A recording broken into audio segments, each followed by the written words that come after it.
26절에 그때에라고 말씀하는데 이 그때는 에레미야의 기도를 들으신 때를 말합니다.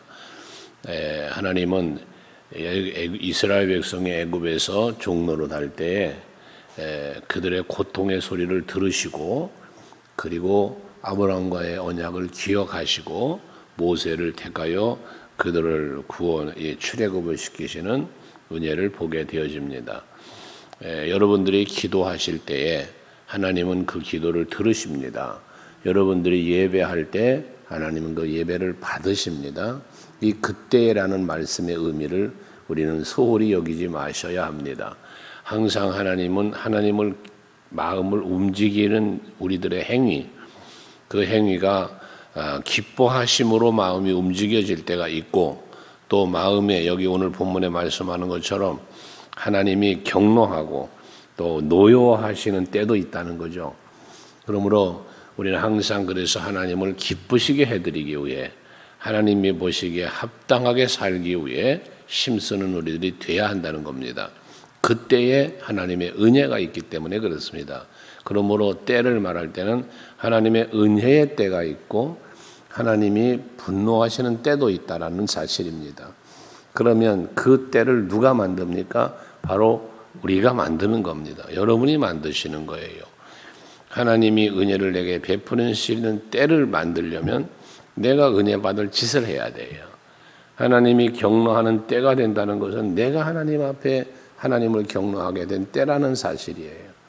이 때를 여러분들이 잘 만들어가는 여러분들이 되시기를 바랍니다. 물론 모든 시간과 역사를 하나님이 주관하세요. 그래서 하나님의 섭리 안에 우리는 살아요. 하지만 하나님의 주권적인 섭리가 있다고 해서 우리가 아무렇게나 살아도 되는 것은 아니라 그 말씀입니다. 우리는 언제나 하나님 앞에서 자기 성찰하면서 살아야 합니다. 그때 하나님은 우리를 위해 일하시는 거예요. 특별히 예레미야가 지금 자기의 처해 있는 모든 형편과 사정을 아뢰면서 기도할 때에 27절에는 그 기도하는 그때에 여호와께서 말씀하기를 나는 여호와요 모든 육체의 하나님이다 라고 말씀을 합니다. 여기 육체의 하나님이다 라고 하는 것은 결국 하나님께서 다스리시는 창조하셨고 다스리시는 모든 만물을 말하는 거예요. 그래서 모든 것의 주인이 되신 하나님을 말씀하고 있는 것입니다. 그러니까 여러분들의 주인은 하나님이신 거예요. 우리가 주여라는 고백을 하잖아요. 베드로가 예수님에 대한 고백을 할 때 내가 누구라고 생각하느냐는 묻는 예수님의 질문에 베드로가 대답하기를 주는 그러죠. 주는 그리스도시요라는 고백을 해요. 이 주라는 고백, 이 고백은 나의 주인이라는 고백이잖아요. 아도나이라는 말도 씁니다만, 그래서 하나님은 영적으로만 나의 하나님이 아니라 여러분들의 육체의 삶의 범사의 모든 것에 있어 나의 하나님이시다는 사실을 기억하시고 여러분의 생사화복을 주관하시는 분이다 이런 표현하는 것처럼 하나님을 우리가 그렇게 믿어야 합니다. 그리고 내게 할 수 없는 일이 있겠냐? 하나님께서 반론을 제기하시는 거예요. 반문하시는 거거든요. 내게 할 수 있는 일이 있겠냐? 이 말은 뭐예요? 할 수 없는 것이 없다는 거예요. 다 할 수 있다는 거예요. 모든 것을 할 수 있는 하나님이심을 말씀하고 있는 것이죠. 이런 하나님임을 예레미야야 너 믿어라 그 말이잖아요. 이게 바울의 빌립보서 4장에서 말 고백하는 바울의 고백처럼 내게 능력 주시는 자 안에서 내가 모든 것을 할 수 있다라는 거지. 아침에도 말씀드린 것처럼 이건 결국 뭘 말합니까? 바울이 말하는 고백도 바울의 능력으로 한다는 게 아니잖아요. 내게 능력 주시는 자 안에서이니까 내게 능력 주시는 여호와 하나님의 능력으로라는 말이죠. 모든 것을 할 수 있다라는 이야기란 말이시죠. 그러니까 여러분들도 마찬가지 아니겠습니까? 여러분의 능력으로 여러분의 힘으로는 할 수 없는 게 많아요. 우리는 할 수 없는 게 너무나 많지만 하나님은 할 수 없는 일이 없단 말이에요. 다 한단 말이에요. 그래서 우리는 하나님을 믿는 거죠. 전능하신 하나님이 제1번이라고 그랬잖아요. 사도신경으로 우리가 신앙을 고백한다고 말하는 그 첫 번째가 전능하신 하나님이에요. 그러므로 여러분들이 하나님은 모든 것을 할 수 있는 분이다 이 사실을 믿을 때 더 하나님을 찾게 되고 더 하나님을 의지하게 된다는 것이거든요. 그런 믿음이 여러분에게 확고하게 있기를 바라는 거고 하나님도 그걸 원하시는 거예요. 내가 할 수 있는 일이 할 수 없는 일이 있어? 없잖아. 그러니까 너 나 믿어. 이런 의미라고 말이죠. 그러면서 이렇게 할 수 없는 일이 없는 하나님이신데 모든 걸 할 수 있는 하나님이신데 근데 이스라엘 백성을 바벨론의 포로가 되게 하신단 말이에요. 하나님이 포로되지 않게 하실 수 없어서가 아니라는 거죠. 이스라엘 백성들을 보호할 능력이 없어서가 아니라는 거죠. 그 능력이 있으신 하나님이 있음에도 불구하고 28절에 보면 보라 내가 이 성을 갈대아인의 손과 바벨론 느부갓네살 왕의 손에 넘길 것인즉 라고 말하잖아요. 그가 차지할 것이다. 이스라엘 백성들을 이 이스라엘 땅을 바벨론 왕 느부갓네살이 차지한다. 하나님 능력이 없어 뺏깁니까? 하나님이 능력이 없어 보호하지 못합니까? 아니라는 것이죠. 그렇다면 왜? 아닌 거예요. 29, 30절에 보면 저들이 30절에 이는 왜 저들을 그렇게 팔아 넘기느냐 그 말이에요. 이는 나를 경노하게 한 집을 불사른다는 건데 이들의 멸망을 일컬어서 나를 경노하게 한 집들을 불사른다는 거예요. 근데 이 집들 나를 경노하게 한 집이 어떤 집이냐라고 말하면 거기에 그들의 불을 놓고 다 멸할 것인데 그들의 바알에게 분향을 했다. 다른 신에게 전제를 드렸다라고 말을 해요.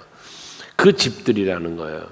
그러면 바알에게 분향을 하고 다른 신에게 전제를 드린 것은 우상을 섬기고 우상을 경배한 그런 행위잖아요. 그런 집들을 불사른다는 거거든요. 그런데 그 집들을 불사르는데 이 30절에 보면 그 집들을 보면 이스라엘 자손과 유다 자손이 예로부터 내 눈앞에 악을 행하였을 뿐이다. 그래서 예로부터라는 말은 뭐예요? 조상 때부터 이어지는 우상 숭배를 말하는 거죠. 그래서 31절에도 보면 이성이 건설될 날부터 오늘까지라고 말을 해요. 그 이성이 건설된 때가 언제입니까? 이스라엘 백성이 가나안에 와서 그 가나안을 선물 받은 때부터예요. 그때부터 하나님 앞에 하나님을 경배하고 하나님께서 보호해 주시고 은혜 베푸심을 기억하고 감사하며 살라고 그래서 하나님은 저들을 이끌어내셨는데 이들은 하나님 앞에 예배하고 하나님을 경배하는 게 아니라 우상을 섬기고 우상을 만들어 경배했다는 것이거든요. 근데 그 집들을 멸망시킨다고 하니 이것은 한 곳이 아니라는 거예요. 이들이 불사를 가지고 이들을 멸망당하는 집은 결국 우상을 섬긴 집인데 이 집들은 이스라엘의 지도자들뿐만 아니라 이스라엘 자손과 유다 자손이 북이스라엘과 남유다가라는 것이거든요. 그러니 이 모든 땅들이 사마리아나 예루살렘이나 이 모든 땅들이 전부 우상의 소굴이 되었다는 거예요. 이 가신상이라는 말이 나오잖아요. 창세기에 보면 가신상이다.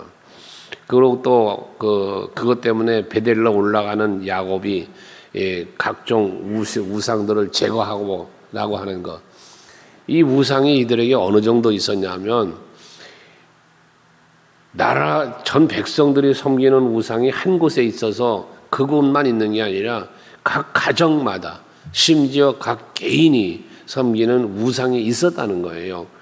옛날에 그 북옥 하와이라고 창녕에 있는 그 곳이 지금도 뭐 아직 영업을 중단하고 그랬다고 들었는데 옛날에 거기에 갔던 기억이 있어요. 제가 농협에 근무할 때 갔었는데 거기 가보니까 그 로비와 이런 곳에 그 가신상들 이런 형상들을 쭉 진열해 놓은 걸 보았어요. 그것들이 다 우상의 형상들이거든요. 그 수많은 형상들 절간에 가면 있는 건 뭐 부처만 있지만 그게 부처가 큰 부처 하나만 있는 게 아니지 않습니까? 이런 것들 이것처럼 가정이 개인이 나라가 막 이렇게 왕들이 제사장들까지도 이 백성들이 온통 우상을 섬겼다는 거예요. 그래서 오늘 보면서 29절에도 나를 경노하게 한 집들이라고 말하고, 또 30절 마지막에도 나를 경노하게 한 것뿐이다 라고 말했고, 31절에도 나의 노여움과 분을 일으켰으므로 라고 말을 해요. 계속해서 나의 노여움, 나의 경노, 나를 이 노여움과 경노를 계속해서 말씀하고 있어요. 저들의 행위가 하나님을 경노하게 했다는 것이잖아요. 분노하게 했다는 거란 말이에요. 그 핵심은 우상 숭배였는데, 우상 숭배가 어떻게 돼? 계속해서 이어졌다는 거예요. 대를 이어서 이어졌다는 거예요. 그러니 하나님의 진노도 계속 이어지고 있다는 거예요. 오늘은 여러분들이 사실 때 지나온 날들 여러분이 하나님을 경노케 하고 분노하게 할 만한 일들이 있었을다 할지라도 오늘은 여러분들이 하나님을 기쁘시게 해드리는 하루가 될 수 있기를 바랍니다. 그래서 32절에도 저들이 반복된 말하잖아요. 30절에 말한 것처럼 32절도 이스라엘 자손과 유다 자손이 모든 악을 행하였다라고 말씀하고 있습니다. 그러면서 또 그 뒤로 이어본 왕과 고관과 제사장들과 선지자들과 라고 말해요. 그러니 모든 세상의 왕도 제사장도 선지자도 모든 영적인 지도자들까지도 다 하나님 보시기에 악을 행하였다는 거, 다 그랬다는 거예요. 유다 사람과 예루살렘 주민들이 다 그러했다. 온 나라가 죄악의 소굴이 됐다는 것이죠. 홍수 심판에도 보면 어때요? 세상 사람들이 모두 다 세상의 죄악에 관영했다, 가득했다. 세상에 가득했다는 표현이 뭡니까? 온 세상 사람이에요. 홍수로 심판을 하실 때 하나님 노아와 그 가족 외에는 다 죽이셨다는 얘기는 다 타락하고 다 죄악으로 가득했다는 이야기거든요. 그러므로 여러분, 이 세상이 아무리 그 소돔성이 멸망당할 때도 아브라함과 하나님의 대화가 나오지 않습니까? 의인 50명만 있어도 멸망 안 시킨대잖아요. 45명은요, 40명은요, 30명요, 20명요, 10명요. 없어요. 결국 멸망당하는 거예요. 그건 뭐예요? 온 성이 타락한 거예요. 그나마 그 성이 멸망당할 때 롯과 그 가족이 구원을 받는데 성경에 뭐라고 기록합니까? 그들이 의인이었기 때문에 구원하시는 게 아니란 말이에요. 아브라함을 생각해서 구원해 주신다는 거예요. 살려주신다는 거예요. 그것도 자기들의 발로 그 성을 걸어 나와 하나님이 살려주는 생명의 길을 간 게 아니라 하나님의 천사들이 강권하여 그들을 성 밖으로 내놓았다라고 그걸 말씀하잖아요. 이게 그들의 모습이었다는 것입니다. 그나마 하나님의 그 강권하시는 은혜가 있어 저들은 살았어요. 오늘 우리도 마찬가지입니다. 하나님의 은혜로 살고 있는 겁니다. 그러니 그 은혜 받은 자답게 하나님 앞에 기쁨이 되는 삶을 살려고 힘쓰는 우리가 돼야 된다는 거예요. 왜 이들이 그렇게 하나님 앞에서 분노하게 하고 우상을 섬겼는가? 33절에 보면 원인을 이야기합니다. 그들이 등을 내게로 돌리고 얼굴을 내게로 향하지 아니하며 라고 말을 해요. 등을 돌렸다. 얼굴을 향하지 않았다. 이건 뭐예요? 하나님 앞에 등을 돌렸어요. 하나님을 앞에 얼굴을 향하지 않았어요. 이건 뭐예요? 하나님 바라보지 않았다는 거죠. 하나님 쳐다보지 않았다는 거예요. 뭘 쳐다봤어요? 우상을 쳐다봤어요. 세상을 바라봤어요. 사람을 봤어요. 그걸 이야기하는 거예요. 오늘 우리들이 살아가는 삶에도 마찬가지예요. 여러분, 무엇을 보며 삽니까? 무엇을 위하여 삽니까? 우리들이 살아가는 삶 속에서도 여러분 스스로가 한번 스스로를 놓고 생각해 보아야 되는 거예요. 내가 무엇을 향하여 가고 있냐라는 거예요. 무엇을 위하여 지금 일하고 있고 무엇을 위하여 내가 살고 있느냐라는 부분을 간혹은 자신을 멈추어 세우고 돌이켜 보아야 된다는 것이죠. 왜 살아? 왜 살아? 라는 이런 질문. 너는 왜 사는데? 너는 무엇을 위하여 사는데? 라는 이 질문 말입니다. 여러분들은 여기에 무엇이라 분명한 답을 할 수 있습니까? 그저 먹고 살기 위해서 일한다. 이건 완전 짐승같이 사는 사람입니다. 먹고 살기 위하여 살고 있다면 그건 짐승에 불과합니다. 그냥 동물인 거예요. 그러나 내가 열심히 살고 일하고 부지런한 것이 단순히 먹고 사는 데 있는 것이 아니라 다른 무엇인가 이유가 있어야 되겠죠. 인간다운 거요. 그보다 더한 것, 하나님의 영광을 위하여 단계까지 가야 그리스도인의 삶이 되는 거예요. 짐승처럼 동물의 본능을 갖고만 사는 게 아니고 잘 먹고 잘 자고 잘 싸고 그런 말들 하잖아요. 잘 먹고 잘 자고 잘 싸면 건강한 거라고, 좋은 거라고. 동물적 감각이죠. 그 단계에서 넘어서야죠. 단순한 동물이 아니라 인간답다는 건 뭘 말하면 생각하는 동물이에요. 뭔가 생각을 할 수 있어요. 자기의 육체만이 아니라 더불어 사는, 뭔가 함께하는, 그래서 가정이 필요하고 또한 직장이 필요하고 그런 거 아닙니까? 거기서 더불어 함께 할 수 있는 그런 관계적인 거예요. 관계적인 거. 이게 인간다운 거예요. 관계적인 것. 거기서 하나님과의 관계까지 나아가는 게 그리스도인의 삶이라는 것이죠. 그래서 여러분 하나님을 생각해야 된다는 거예요. 여러분들이 예수를 생각하고 예수를 바라보고 예수와 동행하는 그 삶을 살아가야 우리는 복된 삶을 사는데 이들은 등을 돌렸다. 얼굴을 향하지 않았다. 라거든요. 그래서 내가 그들을 가르치되 끊임없이 가르쳤는데도 그들은 내 교훈을 듣지 아니하고 받지 아니했다라고 말을 합니다. 왜 교훈을 하나님이 끊임없이 선지자를 통하여 주시고 말씀하는데도 저들은 그거를 듣지 않고 받지 않아? 하나님께 등을 돌렸으니까. 하나님과의 얼굴을 향하지 않으니까 말입니다.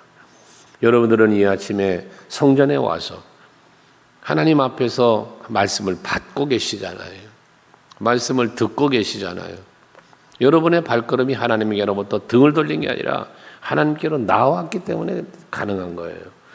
하나님을 바라고 여러분 있기 때문에 이런 은혜의 말씀도 여러분들이 들을 수 있고 받게 되는 거다 그 말이에요.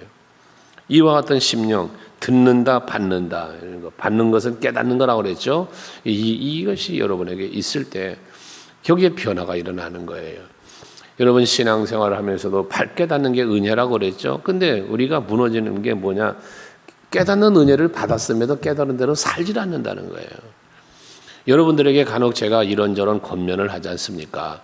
이렇게 삽시다, 이렇게 행동합시다 등등의 이야기를 하잖아요. 그럼 들을 때는 깨닫는 거예요. 아, 예.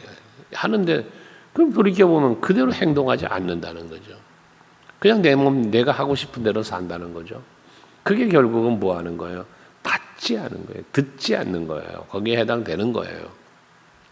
항상 여러분들이 큰 것이든 작은 것이든 하나님의 말씀 앞에 주의 종의 권면 앞에 아멘으로 받으시고 받았으면 깨달았으면 알았으면 그 깨달은 대로 받은 대로 행동하며 살 수 있는 여러분이 되어야 된다는 거예요. 우리는 뭐가 있어요? 습관이 있어요. 그리고 내 판단이 있어요. 이것 때문에 순종이 안 되거든요. 그래서 이것까지 바꿔야 되는 거예요. 그게 구습을 쫓는 옛사람을 벗어버려라. 이 구습 속에는 여러분 인간의 모든 판단과 생각과 습관이 다 들어가 있는 거예요. 심지어 습관 속에는 생각하는 습관도 있어요. 늘 긍정을 생각하는 습관, 부정을 생각하는 습관. 말하는 것도 습관이 있어요. 늘 사랑의 말, 감사의 말, 칭찬의 말을 많이 하는 사람의 습관이 있는가 하면 늘 부정적인 말, 비판의 말 이런 말하는 데 습관이 들어가 있는 사람도 있어요. 행동도 마찬가지예요. 이런 습관이 있어요. 좋은 습관, 나쁜 습관 말입니다. 여러분들에게 나쁜 습관은 빨리 바꿔야 돼요. 그 노력하지 않고는 안 되는 거예요. 내가 노력하지 않고 어떻게 습관이 바뀌겠어요? 오랫동안 쌓여있는 습관인데 이게 어떻게 그냥 바뀌겠어요? 노력해야 되는 거예요. 힘써야 되는 거예요. 좋은 습관은 장려해야죠. 그래서 더 그 좋은 습관이 지켜지도록 우리는 노력을 해야죠. 여러분들의 모든 것을 생각하며 말하며 여러분의 몸가짐 모든 행동 다 마찬가지예요. 습관. 좋은 습관은 살리고 나쁜 습관은 버리는 여러분 되시기 바랍니다. 그래서 34절에 저들의 결과 하나님 앞에 등을 돌리고 얼굴을 향하지 않고 교훈을 듣지 않고 받지 아니하니 결과는 저들이 34절 내 입으로 일컫는 집에 자기들의 가증한 물건들을 세워서 그 집을 더럽게 하며 내 입으로 일컫는 집이 어디예요? 성전입니다. 자기들의 가정이나 자기들의 어떤 곳 다른 곳이 아니라 산꼭대기나 나무 밑에나가 아니라 성전을 더럽혔다는 거예요. 여호와의 성전 안에 우상이 들어왔다는 얘기예요. 그리고 35절에도 신놈 아들 골짜기에 바알의 산당을 건축하며 자기들의 아들들과 딸들의 몰래 앞으로 지나가게 하며 이 얼마나 기가 막힌 일들입니까? 처처예요. 한 성전까지 우상이 들어왔는데 성전 안에서도 가증한 일을 하는데 하물며 어디인들 없겠습니까? 온 세상이 온 나라가 우상의 소굴이 되었다는 것이거든요. 이들이 가증한 일을 이처럼 행해서 유다로 범죄하게 한 것은 내 명령한 것도 아니요 내 마음에 든 것도 아니다. 우상을 섬기는 게 하나님의 명령에 순종하며 이루어진 것도 아니고 하나님 마음에 드는 것도 아니라는 것이에요. 명령을 어겨서 불순종이었고요. 하나님의 마음에 들지도 않는 거라는 거죠. 여러분 오늘 하루 사실 때 하나님 마음에 쏙 드는 하루가 되시기 바라요. 여러분들의 말했지 앞에서 여러분의 생각하는 것이 하나님 마음에 쏙 들어야 돼요. 여러분의 입술에 담는 말들이 하나님이 들으시니까 마음에 착 들어야 되고 여러분들의 모든 삶의 행위가 하나님 보시기에 마음에 쏙 드는 여러분들이 되시면 그에 합당한 은혜와 복이 여러분들에게 임하지 않겠습니까? 그 은혜, 그 복을 여러분들이 받아야 합니다. 그 복을 받을 수 있는 비결 여러분들이 하나님 보시기에 합당하게 사느냐 안 사느냐에 있다고 말이에요. 오늘도 하나님의 기쁨이 되는 하루가 되시기를 바라요.